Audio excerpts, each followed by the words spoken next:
Diddy really screwed up, and I'm not referring to his criminal trial, which has him sitting in prison right now, but it has to do with something that happened right before he got arrested. If you've seen the Netflix documentary about Diddy, Diddy The Reckoning, which 50 Cent produced, there's some footage there that had never been seen before. This is a photographer that Diddy hired to follow him around and document his life.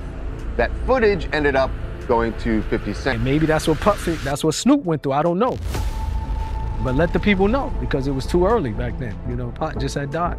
So this one night, 50 called me up, and you know, they got him on the phone. Me and him was just talking. We was talking about old time shit, you know, sit down with Black Hands, sit down with, you know, with Puff Kids, the whole Puff situation, and this documentary that he's gonna be doing.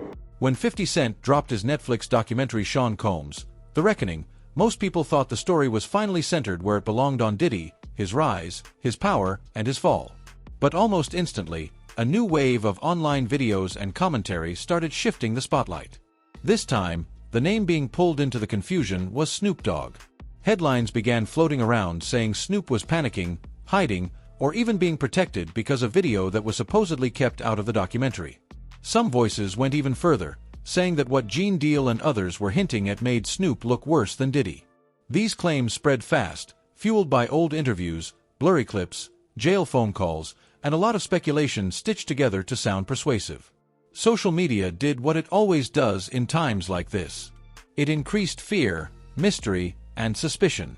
Suddenly, fans were asking why Snoop was quiet, whether 50 Cent knew more than he showed, and whether the industry was about to reveal another legendary figure. But when you slow the story down and separate facts from rumors, a very different picture starts to emerge.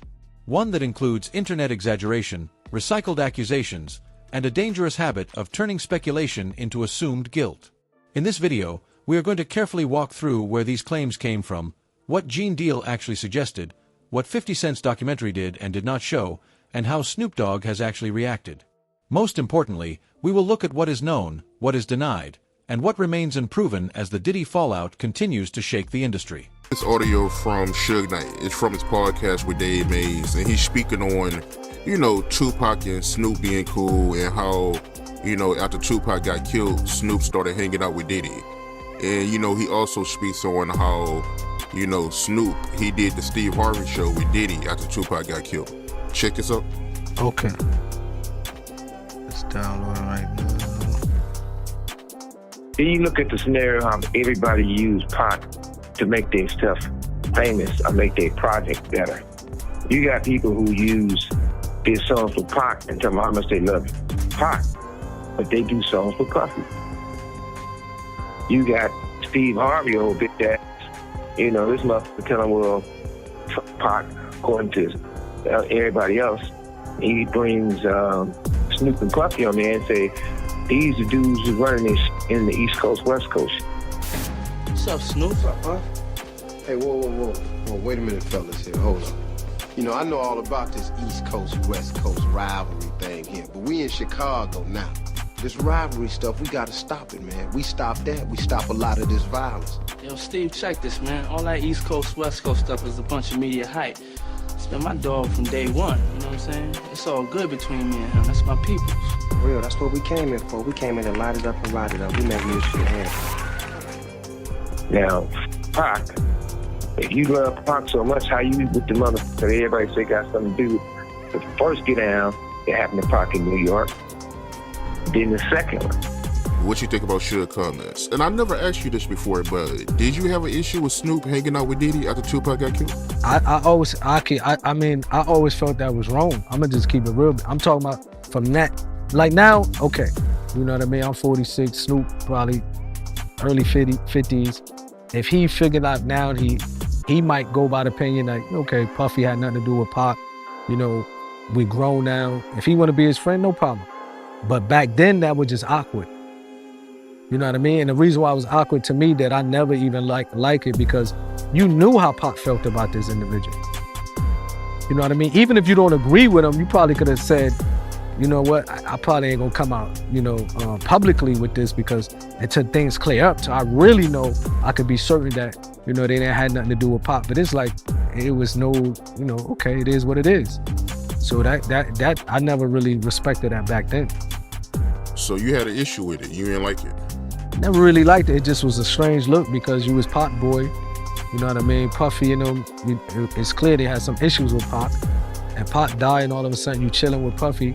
Back then it just, okay, now you can say what you want. You go, all grandfathers, I guess. You know what I mean? That's different now. But back then I think it was weird, it was tasteless. You know what I mean? It didn't seem like you really had that much love for Pop. You could have just, you know what I mean? Unless he pressured them or like questioned Puffy, like, yo, what's up with this? What's up with that? Then you could say. Snoop Dogg's name did not show in court documents. It did not appear in charges. It did not show in the federal charges that sent Diddy to prison. Yet online, his name started trending alongside some of the darkest charges imaginable. The reason comes down to proximity in events. Snoop has been in the game for decades. He crossed paths with Diddy, Sujite, and nearly every major power player during hip-hop's most chaotic years. Gene Deal, a former bodyguard connected with Diddy, has been one of the loudest voices since the documentary dropped. In interviews and reaction clips, he suggested that certain people were worried because not everything made it into the final cut. That single thought was enough for rumor channels to run wild. They claimed that 50 Cent held back footage, names, and details to avoid blowing the doors off the entire business. Snoop became a convenient target because he is popular, visible, and connected to both coasts. Old clips were pulled back into circulation. Prison interviews from Suge Knight were reposted. Unverified testimony related to flash drives allegedly belonging to Kim Porter was repeated as if it were already proven. The internet built a narrative where silence equaled guilt and visibility equaled participation. But none of these pieces, when studied on their own, actually proved wrongdoing by Snoop Dogg. They only proved that he existed in the same business at the same time. Like I believe somebody mentioned that they seen a video with me and the dude Prodigy, or one of the dudes from our Deep, as if I was with. They don't know the backdrop of that. I went to his hotel room ready to fight. Like, bro, I'll fight everybody in that room one-on-one. Even if I lose, it doesn't matter. The Outlaws was with me. My homie Tiny, the Mexican homie, was with me. I didn't go there and say, let me get in a video with these guys. I went there knocking on their door, doom, doom, doom. Tell them dudes to come out. What's up with y'all? What's up with you and Pop? You got a problem with Pop? Because we could just fight like man to man, face to face, and then shake hands. That was my approach with them. But when they told me they didn't have no problem, I don't mind being with you. You know what I mean? I don't mind shaking your hand because they told me they had love for Pop. So that's different, you know what I mean? If he come out and say, well, I already, I questioned Puffy about it. I believe that he didn't, he loved Pop. That's my opinion. I can move the way I want to move.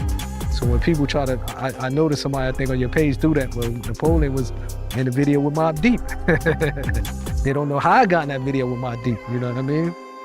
I pulled up on him but I'm the type of person, I've never been a bully type of person. You know what I mean? If I talk to a person like a man and they tell me face to face, look, I got love for Pop, I'm comfortable to know if I can look in their eyes, and if I believe what they said, I have the right to say, okay, no problem, I believe you. You know what I mean? And maybe that's what Snoop went through, I don't know. But let the people know, because it was too early back then. Pop just had died. You know what I mean? Like, he had the right to say, the reason why I'm rolling with Puffy, I questioned him about my homie, he gave me this answer. So then he did what he had to do, but it just, you know what I mean? I never really agree with that, to be honest. The same way I couldn't be on the stage with him. When they wanted to do that tribute, I just couldn't do it. Like, I really felt in my heart, like, man, I can't believe it. This is where the danger starts. When proximity replaces proof, stories stop being about truth and start becoming about suspicion. And in times like this, the loudest voices are rarely the most accurate. Sean Combs, The Reckoning was never sold as an industry-wide takedown. It was focused on Diddy. The documentary tracked his rise through Bad Boy Records, his influence, and the system that protected him for years. Victim testimonies were centered, patterns of control and exploitation were explored, and most importantly, it followed the legal reality that led to his conviction and 50-month prison term. What the documentary did not do is accuse random celebrities without proof. It did not name Snoop Dogg as a partner in any crimes. It did not present footage showing him engaged in wrongdoing. The idea that 50 Cent quietly protected Snoop is speculation, not fact. Curtis Jackson has been very clear in appearances.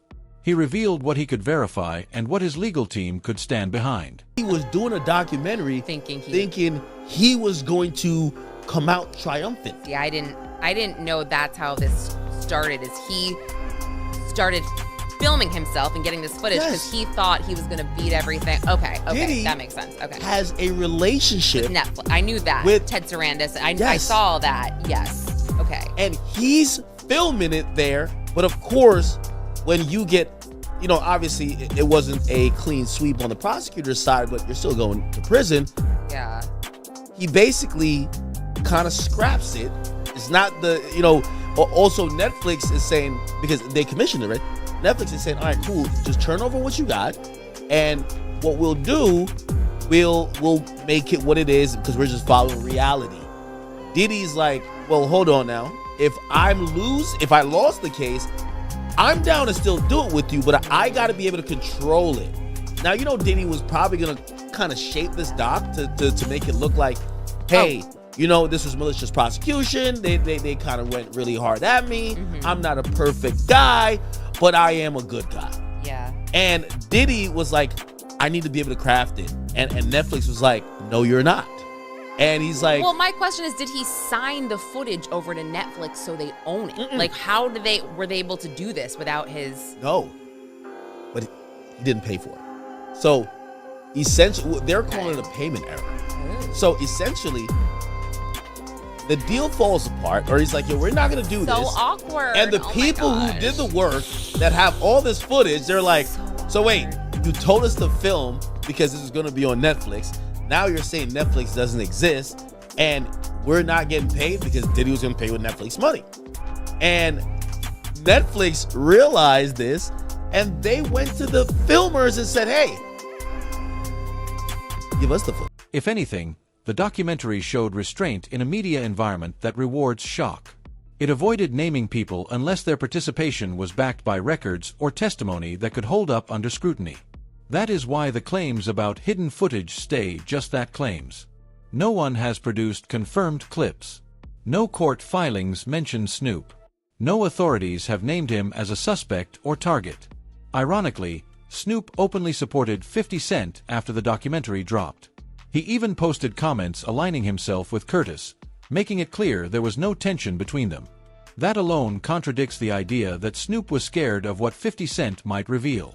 Fear does not usually look like general support. We're going to look at this through the prism of a modern-day rhetorical genius. A modern-day rhetorical genius. We're talking about the one, the great, the 50 Cent. All right, this guy's skill at rhetoric is absolutely next level, and this totally ties in with, how he famously is a big fan of Sun Tzu, The Art of War. Now, rhetoric with a capital R, I can just give you the definition of that. That's basically public speech, particularly public speech that is to persuade. Any persuasive public speech is rhetoric, right? Now, we kind of break that down into two subcategories of rhetoric with a lowercase r and dialectic. Rhetoric is essentially everything else, and really what moves the needle with like 97% of people and 100% of groups, okay, is in fact rhetoric with the lowercase r. So again, stuff like this, 50 Cent is an absolute master of. Basically, he dropped this doc, this 50, this Sean Puffy Combs doc, and it's just kind of set the internet on fire. It's beating out Stranger Things. Like, it's a wild ride to watch, right? And one of the things that he does is he breaks down Diddy's character on Diddy's own